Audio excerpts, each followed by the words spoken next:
Hey everybody, this is Dr. Rachel with Better Balance Psychology, and I am here with an awesome guest speaker. I'm so excited to have you. Kourtney Johnson is a registered dietitian, and she's been trained formally and has now branched into what's called intuitive eating and is on the path to health and wellness, telling people about what intuitive eating is and how that can actually positively impact your life. So welcome, Kourtney. I'm so excited to have you here. Do you mind telling us, you probably could do a better intro, who are you, what is intuitive eating, why did you walk away from like the standard registered dietitian mentality, and just what sort of perspective are you going to be bringing? Yeah. So hi, thank you for having me. I'm happy to be here. I'm Kourtney Johnson, like Rachel said, and I'm a registered dietitian and the owner and founder of Intuitively Nourished, which is a private practice that helps people become intuitive eaters. So in short, I help people stop focusing on external cues when they start eating, when they decide what, when, and how much to eat, like time of day, number of calories, type of ingredients in food, to using their internal cues. So their body's hunger and fullness cues, finding out how their body reacts to foods or which foods satisfy them or taste good to them. So really honing in on their own body's cues to decide what, when, and how much to eat, which in a nutshell is what intuitive eating is. Um, so And how does that different, sorry, I interrupted you, but how oh does no, that you're fine. differ from like a more formally trained kind of view of a dietitian's kind of treatment plan? I guess I don't know what you would call it, but Yeah. Yeah. I mean, most medical professionals, including dietitians, have a weight centric approach. So we're talking about weight loss to improve different health conditions when research shows that weight loss is not sustainable for 80 to 95% of people. So, oh, that's really high. mhm. Yeah, and it's because of biological factors that our bodies put in place at the cellular level. They don't like to lose fat.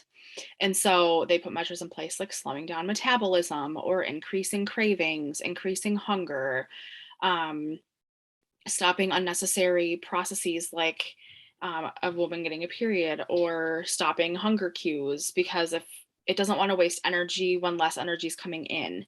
So they slow down, the metabolism and stop different processes from happening with less energy coming in to avoid losing fat and to stop that, you know, running less efficiently with less energy coming in, which happens when people are on a diet when they restrict their calorie intake.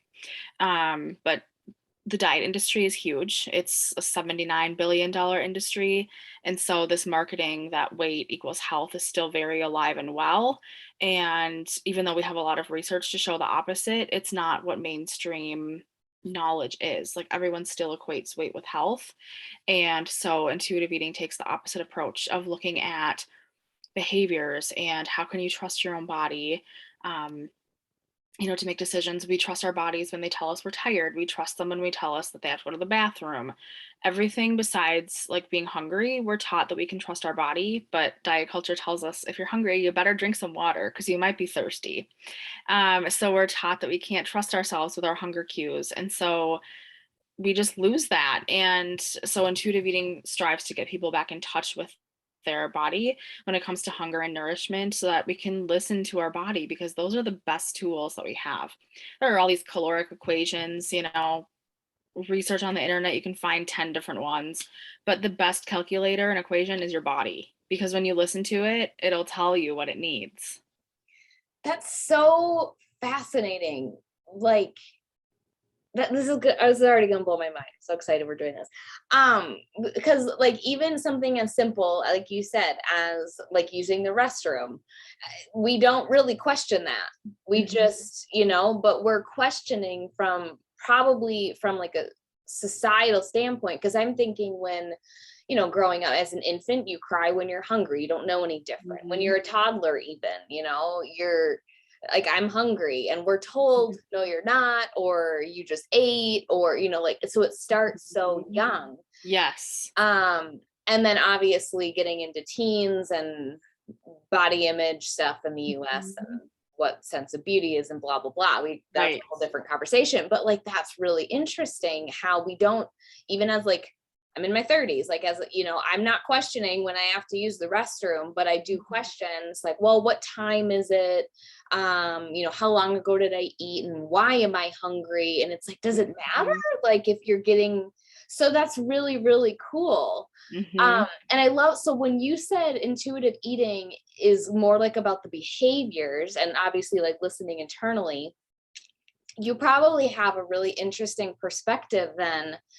So one of my specialties is stress management. And I have a lot of clients talk to me about increasing eating when they're stressed. Mm-hmm. And they're frustrated with that. And it's like, you know, and then they're shamed. They're ashamed that they're eating when they're under stress and turning to food or even alcohol and in times of stress. And it's, could you speak to that a little bit? Yeah. So to go back to the beginning, so intuitive eating is made up of 10 principles, one of them being cope with your emotions with kindness. So the fourth edition of the book came out last summer. So there is an intuitive eating book, Oh, which is awesome and what I highly recommend. And it changed. The thinking around this principle changed with that addition because food didn't used to be seen as this coping tool that was acceptable. The principle used to focus on how you could cope with emotions without using food. Then they did research and they realized food is a safe mechanism. It's not going to hurt you. It's not like you're going out and doing drugs. Most people have enough access to adequate amounts of food that they can use it to cope. And it does help you feel better in the moment. It's not going to help you get to the root of those feelings or solve the issue, but it will provide temporary relief. And in an ideal situation, people have more than one coping tool anyway. So, you know, maybe they see you for support. Maybe they also, you know, call a friend or they go for a walk. Like, what other tools do they have in their toolbox in addition to food that they can use to get through those difficult times, those situations, those emotions? yeah, that's interesting. I guess what's going on in our brains? Like I know a little bit about the brain. Well, that's made it sound like it, whatever. Not as it pertains to food. So like I could theorize, I could guess. Yeah.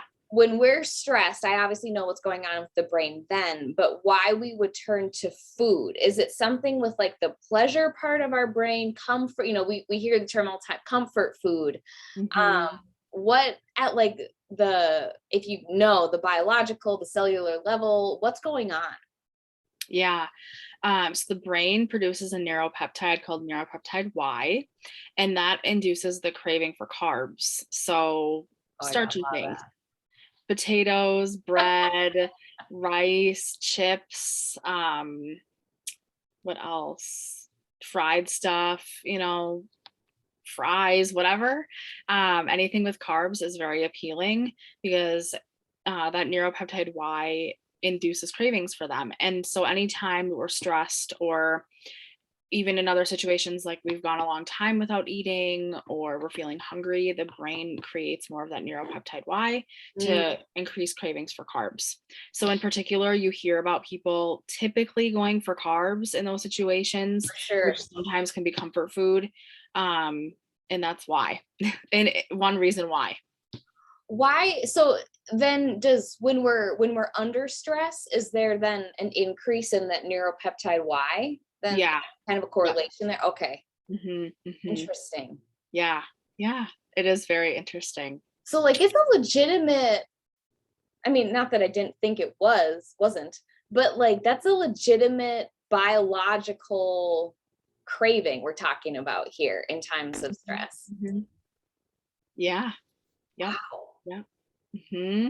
I know it's very interesting when you look at how the body responds and all the hormones that go into things and you know the neuropeptides. It's like, wow, no wonder our bodies respond like this. And you know, when it comes again to dieting and willpower and all this stuff, it's like it's not people not succeeding at dieting isn't a lack of willpower, it's biology kicking in. But we're not ever taught that because the diet industry wouldn't be rich if everyone knew it was just our biology kicking in, because you can't control that.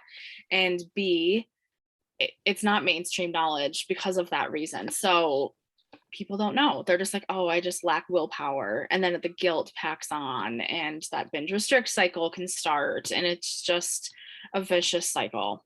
That's so true, because people do, in my work, they admit to me, like, very shamefully, like, yeah, I'm eating more than I should and I'm snacking, and it's all kind of, it's more junk food. It's not necessarily nutritive, or if it is, it's not balanced, with your proteins and your good fats and whatever. And I'm not an expert.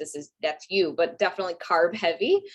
Mhm. Um, but then they'll go 180 and be like, okay, we're done with that. We're shutting it down.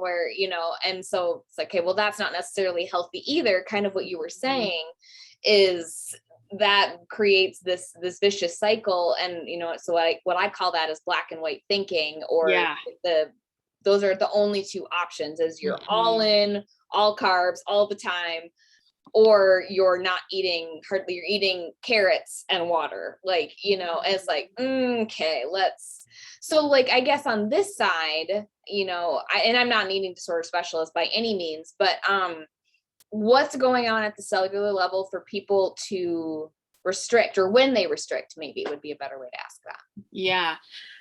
So the brain kicks in, and anytime that it senses restriction, so whether it's physical restriction, which is where you're limiting the types or amounts of food that you eat, or mental restriction, which is when you're eating something, let's just say ice cream, and you're yelling at yourself the whole time, like, oh, I shouldn't be eating this. I'm so bad. I'm going to have to work out extra hard tomorrow. Like, whatever those thoughts are, Punishment for it's that, yeah. right, right. The brain can't differentiate between those types of restriction. It just knows that there's restriction.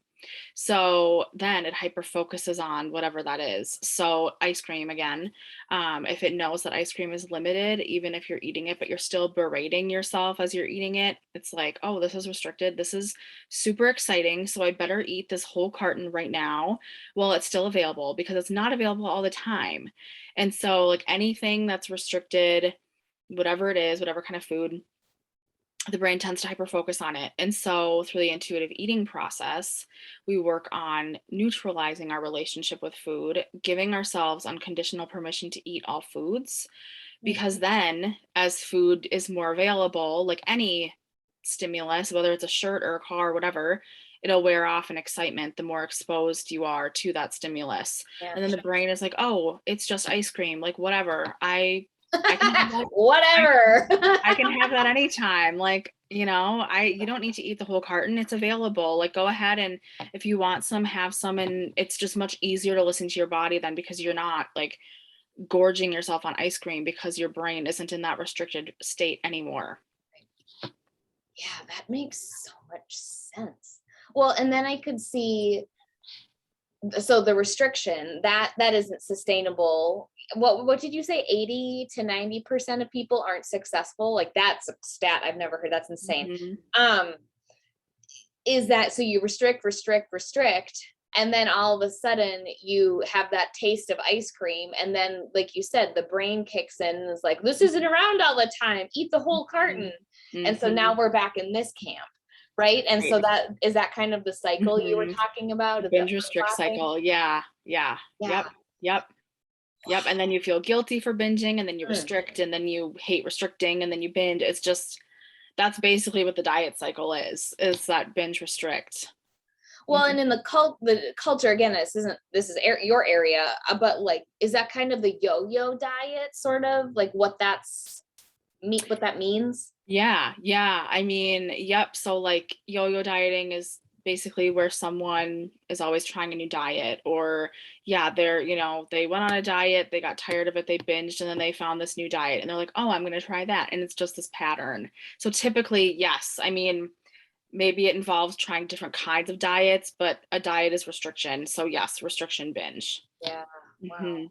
So what do you recommend then, from an intuitive eating lens, instead of, I mean, so it sounds like some of this is self-talk, which also I do a lot of that work, right? Is trying to just be kind to yourself, and in times of stress in particular, not to go to the extremes and to be self-compassionate. So, like, some of this is positive self-talk related.